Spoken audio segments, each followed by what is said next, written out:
चुके हैं। लद्दाख स्पेशल लेकर मैं आपका मेजबान गौहर कुछ आपकी खिदमत में हाजिर। तफसीलात से पहले नजर डालते हैं हेडलाइंस पर।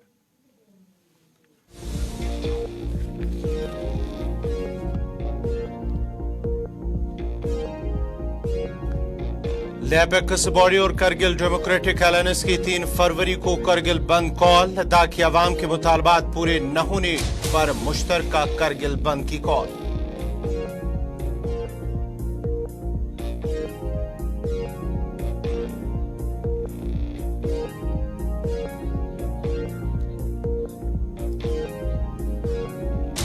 ऑल ट्रांसपोर्ट एसोसिएशन करगिल ने बंद कॉल की नहीं की हिमायत। अंजुमन की नहीं की हिमायत। अंजुमन सोफिया नूरबख्शी लेह ने लेह चलो कॉल की हिमायत।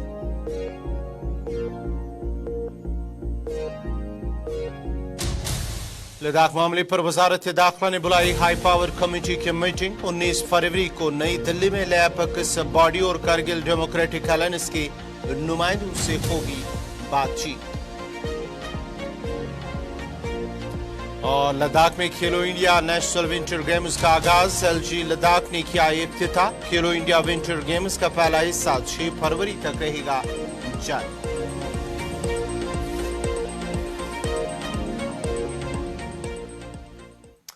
और अब पेश है खबरों की तफसील। लेह पैक्स बॉडी और करगिल डेमोक्रेटिक अलायंस ने मुश्तरका तौर पर जहां कल बंद की कॉल दी है, जिस दौरान वो लद्दाख को मुकम्मल रियासती दर्जा और छठे शेड्यूल का दर्जा देने का मुतालबा कर रहे हैं कि पेश नज़र मरकजी वज़ीर ममलिकत बराए दाखिला ने रवा माह की 19 तारीख को हाई पावर कमेटी मीटिंग तलब की है। मरकजी वज़ीर ममलिकत बराए दाखिला ने लेह पैक्स बॉडी और करगिल डेमोक्रेटिक अलायंस के नुमाइंदों से 19 फरवरी को मीटिंग तय की है। इस मौके पर कहा गया है कि मीटिंग के दौरान नुमाइंदों से लद्दाख के ज़ेरे इल्तवा मामलात पर बातचीत की जा सकती है। मजीद तफसीलात दे रहे हैं करगिल से Mohammad Isaac.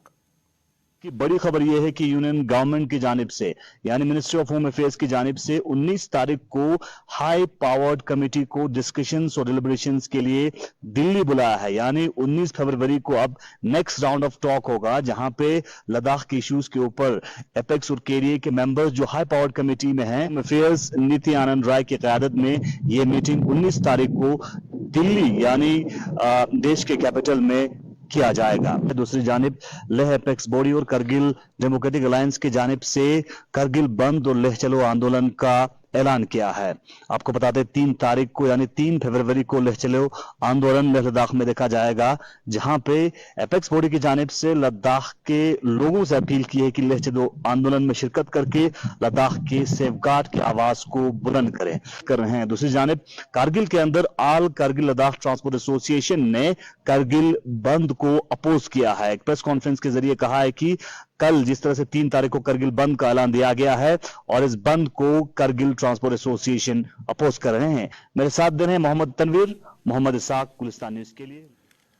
Leh PACS body और करगिल डेमोक्रेटिक अलायंस की कल बंद की कॉल पर ऑल ट्रांसपोर्ट एसोसिएशन करगिल ने एक प्रेस कॉन्फ्रेंस के दौरान कहा कि वो बंद कॉल का हिस्सा नहीं है। उन्होंने ऐलान किया है कि वो करगिल डेमोक्रेटिक अलायंस की बंद कॉल की हिमायत नहीं कर रहे और न ही वो इसको सपोर्ट कर रहे हैं। ऑल ट्रांसपोर्ट का ये फैसला है कि हम 3 तारीख के बंद को लेकर हम केडीए का साथ नहीं दे रहे हैं।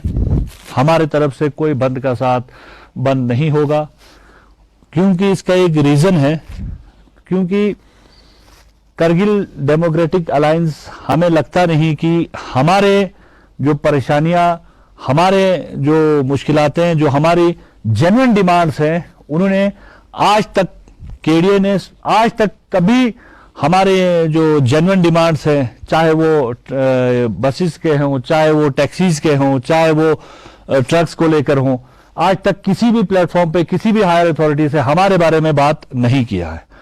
उनका काम होता है, पिछले साल भी आपको बखूबी इल्मियत होगा, उनका काम होता है कहीं बाहर जाके एक ऐलान करना कि भाई करगिल बंद कर लो और ट्रांसपोर्टर्स को करगिल बंद कर लो, और अपना उल्लू सीधा करने के लिए, अपने पर्सनल मुफाद के लिए वो लोग शायद वहां पे जाते होंगे। क्योंकि मैं ये माफी चाहूंगा कि पर्सनल मुफाद कह रहा हूं, क्योंकि हमारे जो जेन्युइन डिमांड है वो डिमांड आज तक उन्होंने पूरा नहीं करा है, उनके तरफ से आज तक कोई बात ऐसा हुआ ही नहीं। किसी भी वो मुझे लगता है जब से केडीएफ फॉर्म हुआ है वो दसों बार गए होंगे एमएचए मीटिंग के लिए।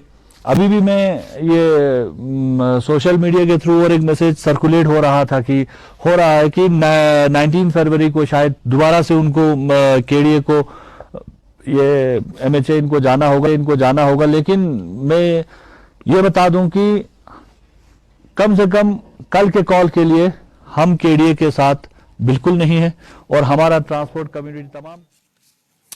इधर अंजुमन सोफिया नूरबख्शी लेह ने लेह अपेक्स बॉडी की लेह चलो कॉल की हिमायत का ऐलान किया है। याद रहे कि कल लेह अपेक्स बॉडी और करगिल डेमोक्रेटिक अलायंस ने बंद की कॉल दी है।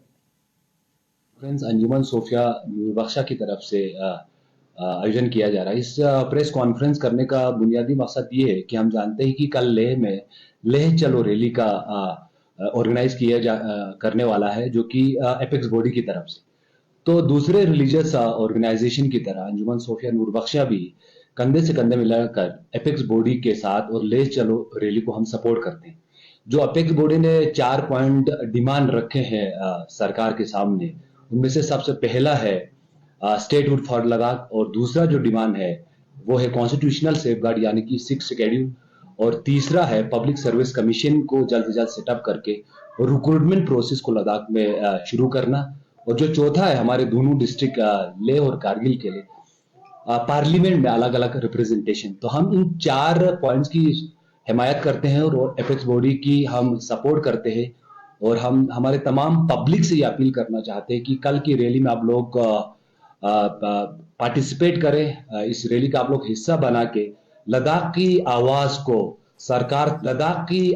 को सरकार तक पहुंचाने में अपना। मरकज के ज़ेर इंतजाम इलाका लद्दाख में पहली बार खेलो इंडिया सरमाई खेलों की मेजबानी की है और इस सिलसिले में लेह के नवांग दोरजे स्टो बदान स्टेडियम में एक तारीखी और रिवायती इफ्तिताही तकरीब मुनक्कद हुई है, जिसका इफ्तिताह लद्दाख के LG PD मिश्रा ने किया है, जबकि उन्होंने मेहमान खुसूस के फराइज पर अंजाम दिए। खेलो इंडिया विंटर गेम्स 2024 का पहला हिस्सा यहाँ 6 फरवरी तक जारी रहेगा। गेम्स का दूसरा हिस्सा जम्मू कश्मीर के सियाहती मकाम गुलमर्ग में 21 से 25 फरवरी तक मुनक्कद होगा। लद्दाख 2 गेम्स डिसिप्लिन मुनक्कद करेगा। आइस हॉकी और स्पीड स्केटिंग 15 रियासतों और मरकज के ज़ेर इंतजाम इलाकों 2 सरकारी इदारों के 348 एथलीट्स 5 दिन तक 3 मकामात पर मुकाबले में हिस्सा लेंगे। स्पोर्ट्स सेक्रेटरी ने गुज़श्ता रोज़ भी कहा है कि ये एक खुशाइन कदम है और पहली बार नेशनल सतह इस तरह के इवेंट की मेज़बानी करेगा, जिसकी वजह से विंटर टूरिज्म को काफ़ी फ़ायदा मिलेगा। जम्मू कश्मीर जिसने 2023 में खेलो इंडिया सरमाई खेलों की मुकम्मल मेज़बानी की है, टीम चैंपियनशिप 25 तलाए तमगों के साथ जीती और लद्दाख 4 तलाए तमगों के साथ 9वें नंबर पर रहा।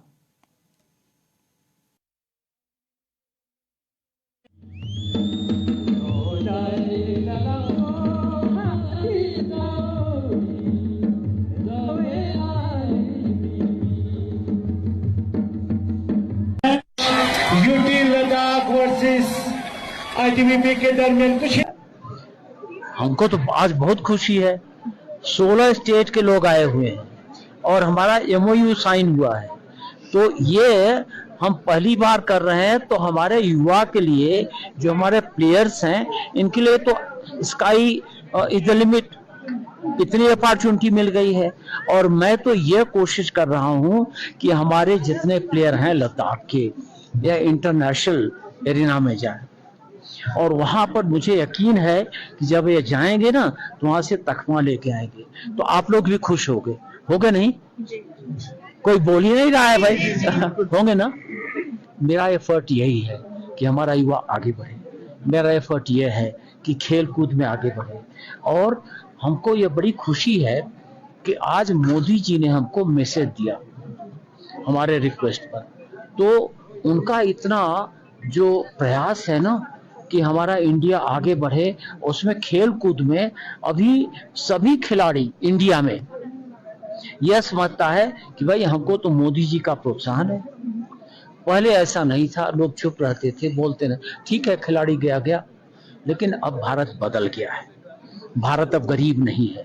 भारत अब पीछे नहीं है और भारत अब सपेरों का देश नहीं है। हमको बड़ा गर्व होता है क्योंकि मैं तो इंडिपेंडेंस के पहले 5वीं क्लास में पढ़ता था। मैंने सब देखा हुआ है, मैंने ये भी देखा हुआ कैसे भारत आ गया है आज के मुकाम में जहां भारत खड़ा है, और जो भारत का नेतृत्व है यह सराहनीय है और मुझे पूरा विश्वास है कि हमारा लद्दाख आगे बढ़ेगा। मेरा एम क्या है पता है?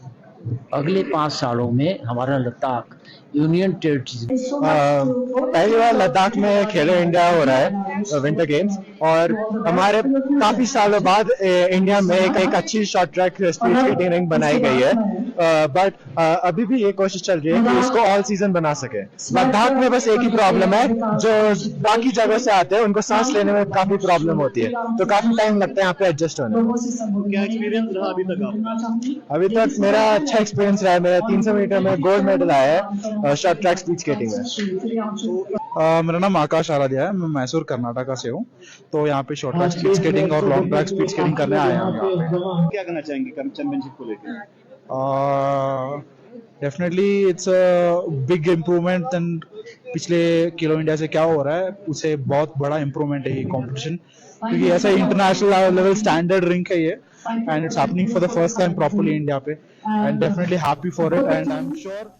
के मुंशी डॉक्टर पवन कोतवाल ने महकमे दिही तरक्की के स्वच्छ भारत मिशन ग्रामीण फेज 2 के साल 2024-25 के सालाना निफाज के मंसूबे का जायजा लेने के लिए एक मीटिंग की सदारत की है। मीटिंग के आगाज में दिही तरक्की के महकमे के डायरेक्टर लद्दाख सईद सज्जाद कादरी ने एक जामिया प्रेजेंटेशन पेश की है, जिसमें साल 2024-25 के सालाना निफाज के मंसूबे की तफसीलात का खाका पेश किया गया। डॉक्टर पवन कोतवाल ने तरक्याती इकदाम की कामयाबी को यकीनी बनाने के लिए हुकूमती इदारों, मकामी हुकाम और कम्युनिटी के नुमाइंदों के दरमियान ताउन की हौसला अफजाई करते हुए शराकती नुक्ता नज़र की जरूरत पर जोर दिया है। डॉक्टर पवन कोतवाल ने दी इलाकों में सफाई, हिफ्ज़ान सेहत और मजमूई बहबूद को फरोग देने में इस मिशन की अहमियत पर रोशनी डाली है।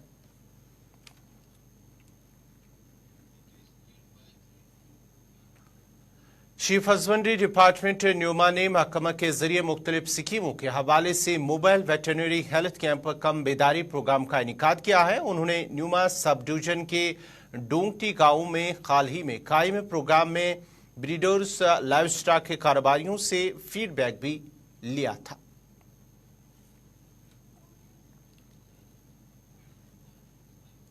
National movement for old pension scheme के सदर अहमद हुसैन की क़यादत में एक वफद ने लेफ्टिनेंट गवर्नर लद्दाख से मुलाकात की है, जिस दौरान एलजी से मांग की गई है कि रिटायर्ड मुलाजमीन के लिए ग्रेजुएटी फवायद देने का नोटिफिकेशन जारी करे। इस मौके पर स्तूत इलाके के लिए एक नए इंतजामी ब्लॉक की मंजूरी, स्तूत इलाके में एक कम्युनिटी हेल्थ सेंटर की मंजूरी, इक्शो पदर रोड की तामीर, पटम लिंगपा ता अक्षु आपाशी नहर की तामीर, स्तूत इलाके में सिविल हेलीपैड की तामीर समेत मुख्तलिफ मुतालबात के बारे में मांग की गई है। एलजी लद्दाख ने अफसरान को हिदायत दी कि वो अक्षु पदर रोड की तामीर के लिए इब्तिदाई प्रोजेक्ट रिपोर्ट तैयार करे और साथ ही साथ दीगर जितने भी मुतालबात हैं उन्हें तरजीही बुनियादों पर हल करने की उन्हें यकीन दहानी कराई है।